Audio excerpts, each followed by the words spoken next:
கொடுங்கள் அப்பொழுது உங்களுக்கு கொடுக்கப்படும். ஹல்லேலூயா. கிவ் அண்ட் டேக் பாலிசி அப்படின்னு சொல்லுவாங்க. Give and take policy. கொடுங்கள் அப்பொழுது உங்களுக்கு கொடுக்கப்படும். இந்த உலகமே பாத்தீங்க அப்படின்னா எதையாவது ஒண்ணு கொடுத்தா தான் அது நமக்கு திரும்ப கொடுக்கும். அப்படிதான் இந்த உலகமே படைக்கப்பட்டு இருக்கிறது. பாருங்க, நம்ம ஒரு கடைக்கு போய் ஏதாவது ஒரு பொருள் வாங்குறோம், என்ன கண்டிப்பா என்ன பண்ணணும்? அதுக்குரிய பணத்தை கொடுத்தாதான் அந்த பொருள் நமக்கு கிடைக்கும். ஆதி காலத்துல முன்காலத்துல எல்லாம் எப்படின்னா, பணம் கண்டுபிடிக்கிறதுக்கு முன்னாடி பண்ட மாற்று முறை. என்கிட்ட ஏதாவது ஒரு பொருள் இருக்குன்னா அதை மற்றவங்களுக்கு கொடுத்து அவங்கள்ட்ட இருக்க பொருளை வந்து நான் வாங்கிக்கணும். பண்ட மாற்று முறை சொல்லுவாங்க. இப்ப இந்த பூமியில வந்து மழை பெய்யணும், அதுக்கு என்ன பண்ணணும்? முதல்ல மரம் வளர்க்கணும். அதுக்கு முன்னாடி பாத்தீங்கன்னா இந்த பூமியில இருக்கக்கூடிய தண்ணீர் நீராவிய போய் மேகங்களா மாறிதான் அங்கேருந்து மழை நமக்கு கிடைக்குது. அப்போ ஏதேனும் ஒன்று இந்த உலகத்திலிருந்து கொடுத்தாதான் இந்த உலகம் நமக்கு அதை வந்து திரும்ப கொடுக்கிறது. ஹல்லேலூயா. ஈசாக்கு விதை விதைத்தான், அவனுக்கு கர்த்தர் 100 மடங்கான ஆசீர்வாதங்களை கொடுத்தார் என்று வேதம் சொல்லுகிறது. அப்ப ஈசாக்கு முதல்ல என்ன பண்றான்? விதை விதைக்கிறான். விதை விதைச்சாதான் அவனுக்கு 100 மடங்கான ஆசீர்வாதங்களை திரும்ப கொடுக்க முடியும். ஹல்லேலூயா. அப்ப இந்த உலகத்துல நாம் ஏதேனும் கண்டிப்பாக ஒரு ஆசீர்வாதத்தை நாம் பெற்றுக்கொள்ள வேண்டும் என்றால் நாம் அதற்கு தகுந்த ஏதேனும் ஒன்றை நாம் இந்த உலகத்திற்கு கொடுக்க வேண்டியதாக இருக்கிறது. ஹல்லேலூயா. அப்ப நாம் எப்படி கொடுக்கிறவர்களாக இருக்கிறோம்? எப்படி நாம் அந்த உலகத்துக்கு எப்படி எல்லாம் கொடுக்கலாம் அப்படின்னா, இப்ப நம்ம ஒருத்தர் கடன் கொடுக்குறோன்னு வச்சுங்களேன், நம்ம என்ன மனசுல வச்சுட்டு கொடுப்போம்? எப்படியாவது என்ன பண்ணுவான்? திரும்ப கொடுப்பானா கொடுக்க மாட்டானா அப்படின்னு யோசிச்சுதான் கொடுப்போம். ஹல்லேலூயா. வாசிக்கலாம் ஒரு வசனம், லூக்கா அதே 6ஆம் அதிகாரத்துல 34வது வசனம். திரும்ப கொடுப்பார்கள் என்று நம்பி நீங்கள் கடன் கொடுத்தால் உங்களுக்கு பலன் என்ன? திரும்ப தங்களுக்கு கொடுக்கப்படும்படியாக பாவிகளும் பாவிகளுக்கு கடன் கொடுக்கிறார்கள். ஹல்லேலூயா. பாவிகள் அப்படின்னா கர்த்தரை அறியாத அநேக ஜனங்கள் இந்த உலகத்துல பாவிகளாக இருக்கிறார்கள். அவர்கள் எல்லாம் எப்படி கொடுக்குறாங்க அப்படின்னா திரும்ப கொடுப்பார்கள் என்று. அதுக்கு முதல் வசனம், உங்களுக்கு நன்மை செய்கிறவர்களுக்கே நீங்க நன்மை செய்தால் உங்களுக்கு பலன் என்ன? பாவிகளும் அப்படி செய்கிறார்கள். இப்ப மற்றவர்களுக்கு நாம நன்மை செய்யும் பொழுது நம்ம எப்படி யோசிச்சு செய்யறோம் அப்படின்னா அந்த நன்மை நமக்கு திரும்ப கிடைக்கணும். ஒரு சில பேர் இந்த புதுக்கோட்டை தஞ்சாவூர் ஏரியாலாம் பாத்தீங்கன்னா மொய் விருந்து வைப்பாங்க. அந்த மொய் விருந்துல ஒரு 5000 ரூபாய் நம்ம மொய் விருந்து வச்சோம்னா திரும்ப 10,000 திரும்ப கொடுப்பாங்க. ஒரு மோதிரம் போய் போறோம், நம்ம சொந்தக்காரங்களுக்கு வந்து மோதிரம் செய்யறோம் அப்படின்னா திரும்ப என்ன பண்ணுவாங்க? ஒரு 1/2 பவுன் போறோம்னா திரும்ப 1 பவுனா நம்ம கொடுப்பாங்க. அப்ப நம்ம ஏதேனும் இந்த உலகத்தில் நம்ம செய்யக்கூடிய எல்லா விஷயங்களுமே நமக்கு ஏதேனும் திரும்ப கொடுப்பாங்க. அவங்கள வந்து அந்த விஷயம் நமக்கு திரும்ப கிடைக்கும், இல்ல வந்து அது ரெட்டத்தனையா கிடைக்கும், 3 பங்கா திரும்ப அவங்க கொடுப்பாங்க அப்படின்னு சொல்லிதான் இந்த உலகத்தில் இருக்கக்கூடிய ஜனங்கள் எல்லாமே செய்யறாங்க. ஆனால் நீங்களும் நாங்களும் யாரு? நானும் யாரு? கர்த்தருடைய பிள்ளைகள், தேவனுடைய பிள்ளைகள். நாம் கொடுக்கக்கூடியது எப்படின்னா திரும்ப நன்மை கிடைக்கும் என்று அல்ல, இல்ல அவங்க திரும்ப எனக்கு ரெட்டத்தனியா செய்வாங்க அப்படின்னா அல்ல, திரும்ப கிடைத்தாலும் கிடைக்காவிட்டாலும் பரவாயில்ல, நான் மற்றவர்களுக்கு நன்மை செய்கிறவனாகவே இருப்பேன். அல்லேலூயா. அப்ப மற்றவர்களுக்கு நமக்கு என்ன வித்தியாசம் அப்படின்னா, நான் கர்த்தருடைய பிள்ளை, நான் தேவனுடைய பிள்ளை, கிறிஸ்து எனக்குள்ள இருக்கிறார், பரிசுத்த ஆவியை நான் பெற்றிருக்கிறேன் என்றால் மற்றவர்கள் எனக்கு அந்த நன்மையை திரும்ப செய்தாலும் சரி செய்யாவிட்டாலும் சரி நான் அத்தனை பேருக்கும் என்னை சுற்றி இருக்கிறவர்களுக்கும் நன்மை செய்கிறவனாக இருப்பேன் என்று இருக்க வேண்டும். அல்லேலூயா. அப்போ நான் வந்து நன்மை செய்யணும் அப்படின்னா எந்த அளவுக்கு கொடுக்கலாம், எவ்வளவு கொடுக்கலாம்? ஆரம்ப காலத்துல, அதாவது நம்ம நியாயப்பிரமாண காலம் 2ஆ பிரிக்கிறோம். அதாவது இயேசு கிறிஸ்துக்கு முன்பாக இருக்கக்கூடிய காலம், நியாயப்பிரமாணத்தின் காலம். மோசேயுடைய நியாயப்பிரமாணத்தின்படி எவ்வளவு கொடுக்கணுமா? 10ல் 1 பங்கு நம்ம கொடுக்கணும்.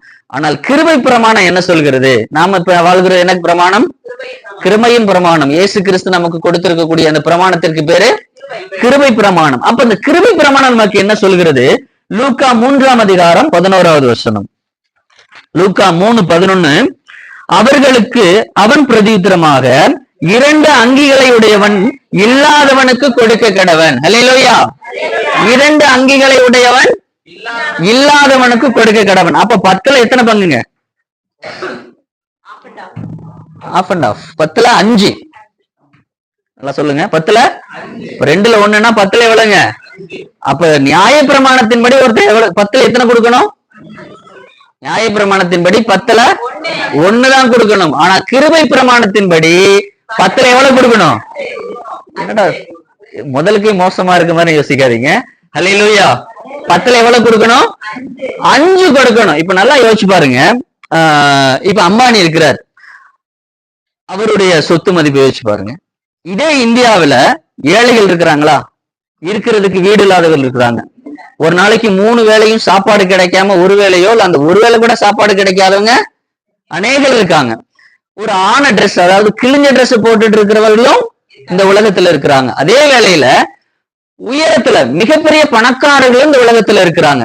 இப்ப இந்த ஒரு வார்த்தை, உன்னிடத்தில் 2 அங்கி இருந்தா 1 கொடு அப்படிங்கிற இந்த ஒரு வசனத்தை இந்த உலகம் அதை ஃபாலோ பண்ண ஆரம்பிச்சுன்னா இந்த உலகத்துல ஏழ்மையே இருக்காது. அல்லேலூயா. அப்ப 2 இருக்கு என் இடத்துல. இப்ப அம்பானி தன்னுடைய சொத்து மதிப்புல 50%, அதாவது 10ல் 5 அப்படின்னா அவருடைய 50% சொல்லுவாங்க.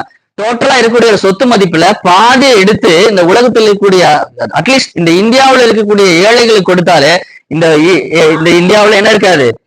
ஏழ்மையே இருக்காது. அல்லேலூயா. அப்ப நம்ம யோசிக்கிறோம், அம்பானி யோசிக்கிறான், அப்ப நம்ம அந்த மாதிரி செய்யறோமா? நம்ம கிட்ட இருக்கிறத 2ல் 1 நம்ம கொடுக்கிறோமா அப்படின்னா இல்ல. நம்முடைய எண்ணங்கள்லாம் என்ன அப்படின்னா, எனக்கே இல்ல, என்னது எனக்கே பத்தல, அப்படித்தான் நம்ம யோசிக்கிறோம். நம்ம வாங்குற ஒரு சம்பளம், ஒரு மாச சம்பளம் வாங்குறோம் அப்படின்னா அது எனக்கு என்ன பண்ணல, அந்த 30 நாள் கடைசி வரையுமே அதை செலவு பண்றதுக்கு எனக்கே பத்தல, நான் எப்படி மத்தவங்களுக்கு கொடுக்க, அப்படித்தானே நம்ம யோசிக்கிறோம். அல்லேலூயா. அப்படித்தான் நம்ம கமிட்மெண்டே வச்சிருக்கோம். நமக்கு என்னது, பண சம்பளம் வாங்கினா அப்படின்னா வார சம்பளமா இருக்கட்டும் இல்ல மாச சம்பளமா இருக்கட்டும், வாங்கினா அது ஒரே நாள் தான் இல்ல 2 நாள் தான். அது என்ன ஆயிடும், கொடுக்க வேண்டியவங்களுக்கெல்லாம் கொடுத்துட்டு 3ஆவது நாள் நமக்கே என்ன ஆயிடுது, பத்த மாட்டேங்குது. ஏன்னா அவ்வளோ என்ன பண்ண வச்சிருக்கோம்னா, நிறைய பேர் பாத்தீங்கன்னா 2 வீலர் லோனு, கார் லோனு, வீட்டு லோனு, இஎம்ஐ, நிறைய மொபைல் லோனு, ஏதாவது இல்லைன்னா ஏதாவது பொருள்களை வாங்கி வச்சுட்டு அதுக்கு லோன் கட்டிட்டு இருக்கிறது, டிவி, ஃப்ரிட்ஜ், அதுக்கு ஒரு லோன். அப்போ வேதம் சொல்கிறது, கடன் வாங்காதிருப்பாயாக, மற்றவர்களுக்கு நீ கடன் கொடுப்பாயாக. அப்போ கர்த்தர் யாரையுமே கடன் வாங்கி இருக்கிறத கொண்டு நீ வாழ்வதற்காக தான் கர்த்தர் நம்முடைய வேதம் கற்றுக் கொடுக்கிறே அன்றி, நாம இருக்கிறத விட்டுட்டு அதிகமாக கடன் வாங்கிட்டு மாசம் பர்டிகுலர் பாத்தீங்கன்னா இந்த கொரோனா டைம்ல நிறைய பேர் பாதிக்கப்பட்டிருப்பாங்க.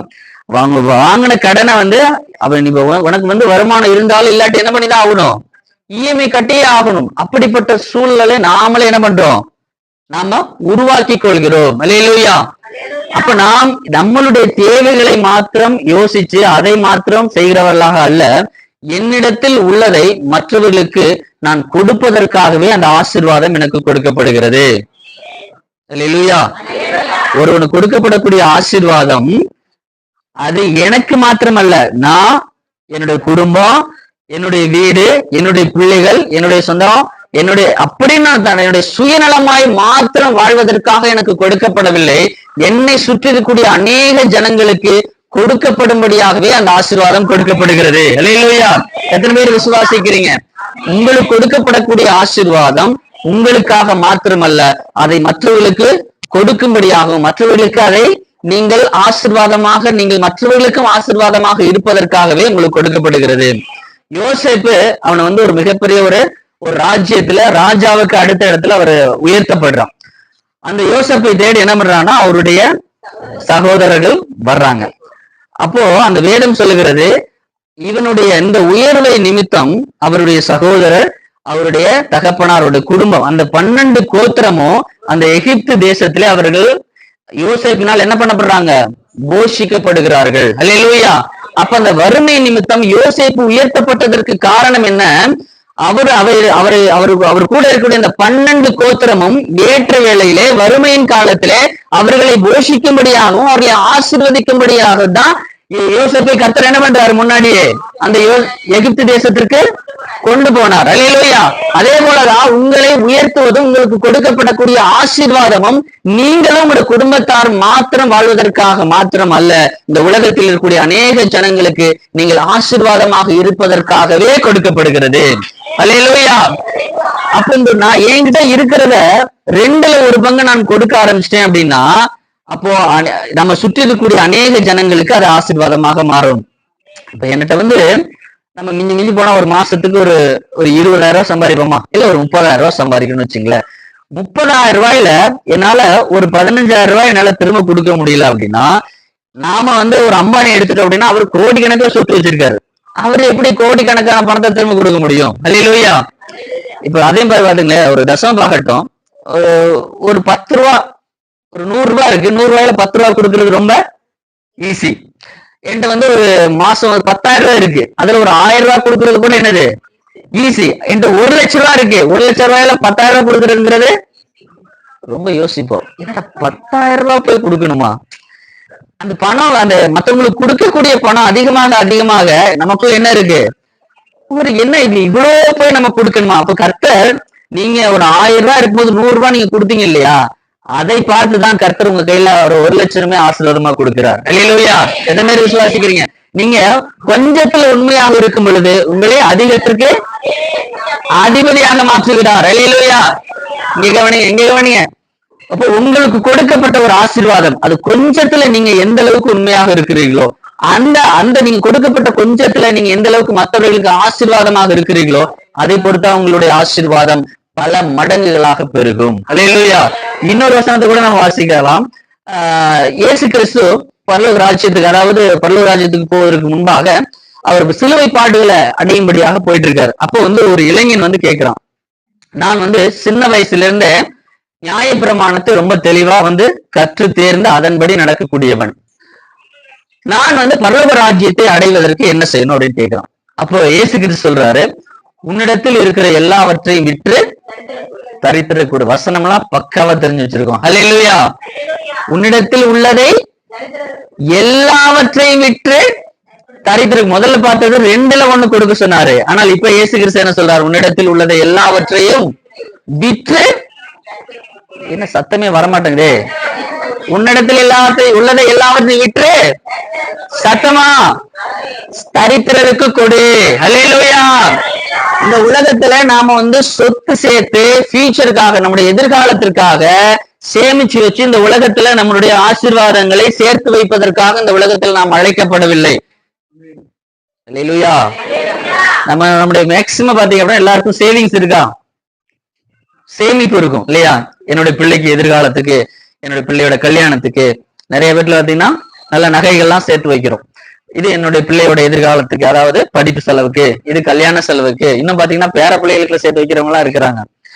இது வந்து வீடு கட்டுறதுக்கு, இது வந்து கார் வாங்குறதுக்கு. இது மாதிரி நாளைய தினத்தை குறித்து, இல்ல நம்ம அடுத்த வருஷம், இல்ல ஒரு 5 வருஷம் கழிச்சு, ஒரு 10 வருஷம் கழிச்சு எனக்கு இது வேணும் அப்படிங்கறதுக்காக இன்றைய தினத்துல இருந்தே அதுக்காக சேமித்து வைக்கிறவர்கள் இருக்கிறாங்க. ஆனால் உங்களுடைய பொக்கிஷங்களை எங்க சேர்த்து வைக்க சொல்லி வேதம் சொல்கிறது? அல்லேலூயா. உங்களுடைய பொக்கிஷங்களை பரலோகத்தில் சேர்த்து வையுங்கள். எங்க சேர்த்து வைக்கணுமா? பரலோகத்தில் சேர்த்து வைங்க. பரலோகத்துல ஒரு நிகழ்வு இருக்கு. இயேசு கிறிஸ்து நிக்கிறாரு, இந்த பக்கம் ஒரு கூட்டம் இருக்கு, இந்த பக்கம் ஒரு கூட்டம் இருக்கு. ஒரு பக்கம் கூட்டம், அந்த கூட்டத்தை பார்த்து சொல்றாரு, நான் பசியாக இருந்தேன், எனக்கு போஜனம் கொடுத்தீர்கள். நான் ஆடை இல்லாத இருந்தேன், எனக்கு வஸ்திரம் கொடுத்தீர்கள். நான் வந்து ரொம்ப வருத்தத்தோடு இருந்தேன், என்னை வந்து விசாரிச்சீங்க. அவன் கேக்குறான், நாங்க எப்ப ஆண்டவரை உங்களை எல்லாம் வந்து உங்களுக்கு சாப்பாடு கொடுத்தோம், நாங்க எப்ப உங்களுக்கு நாங்க ட்ரெஸ் கொடுத்தோம், நாங்க எப்ப உங்களை விசாரிச்சோம்? அப்ப தேவன் சொல்லுகிறார், என்ன சொல்றாரு? இந்த சிறியவனில் ஒருவனுக்கு எதை செய்தீர்களோ அதே எனக்கே செய்தீர்கள். அல்லேலூயா. நல்ல கரங்களை தட்டி. இந்த உலகத்துல நம்மை சுற்றி இருக்கக்கூடிய ஒரு சிறியவனுக்கு, அதுல சபையில இருக்கிறவங்களா இருக்கலாம், நீங்க வீட்டுல வேலை செய்யக்கூடிய, அந்த வேலை செய்யக்கூடிய ஒரு அலுவலகத்துல இருக்கிறவர்களா இருக்கலாம், இல்ல உங்க வீட்டை சுற்றி பக்கத்துல இருக்கிறவர்களா இருக்கலாம், இல்ல போற வழியில அநேகர்களை நீங்க வழியில கூட பார்க்கலாம். அந்த சிறியவரில் ஒருவனுக்கு நீங்க செய்யக்கூடிய ஒரு அவர்களுக்கு செய்யக்கூடிய ஒரு சிறு உதவி, அது வந்து நீங்க யாருக்கு செய்ததா அர்த்தம்? தேவனுக்கே செய்ததா அர்த்தம், கர்த்தருக்கே செய்ததாக அர்த்தம். அதற்குரிய பலன் உங்களுக்கு பரலோகத்தில் உங்களுக்கு வரும். அல்லேலூயா. அப்ப பொக்கிஷத்தை நான் எப்படி பரலோகத்துல சேர்த்து வைக்க முடியும்னா, இந்த உலகத்தில் உங்களை சுற்றி இருக்கக்கூடிய அநேக ஜனங்களுக்கு, ஒரு வறியவனுக்கு, ஒரு எளியவனுக்கு, ஒரு ஏழைக்கு நீங்கள் உதவக்கூடிய காரியம், அது பரலோகத்தில் நீங்கள் சேர்த்து வைப்பதாக அர்த்தம். அல்லேலூயா. உங்களுடைய பொக்கிஷங்கள் பரலோகத்தில் சேர்த்து வைக்கப்படும். அதற்குரிய பலன் கண்டிப்பாக கர்த்தர் உங்களுக்கு தருவார். அல்லேலூயா. எத்தனை பேர் விசுவாசிக்கிறீங்க? அப்ப கர்த்தருடைய வார்த்தை எப்பொழுதுமே உண்மையானது, மெய்யானது. இப்ப நான் வந்து இப்ப நம்ம ஒரு ஆசீர்வாதமான வசனத்தை சொன்னோம்னா, கர்த்தர் உங்களை இடதுபுறம் வலதுபுறமும் பெருக பண்ணுவார் அப்படின்னு சொன்னா நமக்கு சந்தோஷமாக இருக்கும். ஆனால் இன்னைக்கு வேதம் சொல்லுகிறது, உங்களில் 2 வஸ்திரம் இருந்தால் அதை 1 கொடு, உன்னிடத்தில் உள்ளதை எல்லாவற்றையும் விற்று தரித்திரருக்கு கொடு. இந்த வார்த்தை யாருக்கு தான் சொல்லப்பட்டிருக்கு? பக்கத்து வீட்டுக்காரங்களுக்கு. இந்த வசனம் யாருக்கா சொல்லப்பட்டிருக்கு? எனக்காக சொல்லப்பட்டிருக்கிறது. இங்க யாரெல்லாம் வந்திருக்கிறீங்களோ அத்தனை தேவ பிள்ளைகள், ஒருவேளை வராதவர் வீட்டுல இருந்தாலும் இந்த வசனம் கொடுக்கப்பட, இந்த பைபிள் யார் கையில எல்லாம் இருக்கோ அத்தனை பேருக்கு இந்த வார்த்தைகள் சொந்தம். அல்லேலூயா. அப்ப நான் மற்றவர்களுக்கு கொடுக்கிறவர்களாக இருக்க வேண்டும். என்னிடத்தில் உள்ளதை மற்றவர்களுக்கு நான் கொடுக்கும் பொழுதுதான் நான் ஆசீர்வதிக்கப்பட்டிருப்பேன். அல்லேலூயா. அதை எப்படி கர்த்தர் ஆசீர்வதிக்கிறார்னா, அதே 3ஆம் அதிகாரத்துல 38வது வசனம் சொல்லுகிறது, அமுக்கி குலுக்கி சரிந்து விழும்படி நன்றாய் அளந்து உங்க மடியிலே போடுவார்கள். கொடுங்கள், அப்பொழுது உங்களுக்கு கொடுக்கப்படும்.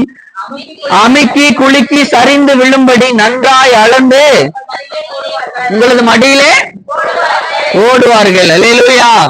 என் வாழ்க்கையில ஆசீர்வாதமே இல்லைங்க. நிறைய பேருடைய புலம்பல் அதுதான், என் வாழ்க்கையில ஆசீர்வாதமே இல்ல. எது நான் கையில சம்பாரிச்சாலும் அது என்ன பண்ணிடுது? நிக்க மாட்டேங்குது, எல்லாமே செலவாயிடுது. என்னால எதுவுமே என் வாழ்க்கையில ஒரு நிறைவாக இல்லை அப்படிங்கிறதுக்கு நிறைய பேருக்கு என்ன இருக்கு? வருத்தங்கள் இருக்கு. ஆனால் வேதம் சொல்லுகிறது, நீ மற்றவர்களுக்கு கொடுக்கும் பொழுது அது உங்களுக்கு எப்படி திரும்ப கொடுப்பாருன்னா, அமுக்கி குலுக்கி சரிந்து விழும்படி உங்களுடைய மடியிலே போடப்படும். அல்லேலூயா, அல்லேலூயா. நீங்க மற்றவர்களுக்கு உதவி செய்யும் பொழுது, மற்றவர்களுக்கு நீங்க கொடுக்கும் பொழுது அது எப்படி கொடுப்பாரா? அமுக்கி குலுக்கி சரிந்து விழும்படி கர்த்தர் அதை உங்களுக்கு திரும்ப கொடுப்பார். அல்லேலூயா. அப்ப என் வாழ்க்கையில ஆசீர்வாதம் இல்லைன்னா அப்படி அதுக்கு என்ன அர்த்தம்? நான் மற்றவர்களுக்கு கொடுக்கலன்னு அர்த்தம். அல்லேலூயா. உங்க கையில கொஞ்சம், இப்ப ஆரம்பத்துல எப்படி இருக்குன்னா ஒரு கொஞ்சம் ஆசீர்வாதம் இருக்கு. அந்த கொஞ்சம் ஆசீர்வாதத்துல நீங்க மற்றவர்களுக்கு அதை பகிர்ந்து கொடுப்பவர்களாக இல்லை என்றால், அது நான் மற்றவர்களுக்கு அது தசம பாகம். அது ஒரு நீங்க நியாய பிரமாணத்தின்படி என்ன பண்ணணும்? 10ல் 1 பங்கு. ஆனால் கிருபை பிரமாணத்தின்படி 2ல் 1. அப்ப கிடைக்கக்கூடிய உங்களுக்கு கொடுக்கப்படக்கூடிய ஆசீர்வாதத்துல மற்றவர்களுக்கு நீங்க 50% இல்ல அதை விட அதிகமா கூட கொடுக்கலாம்.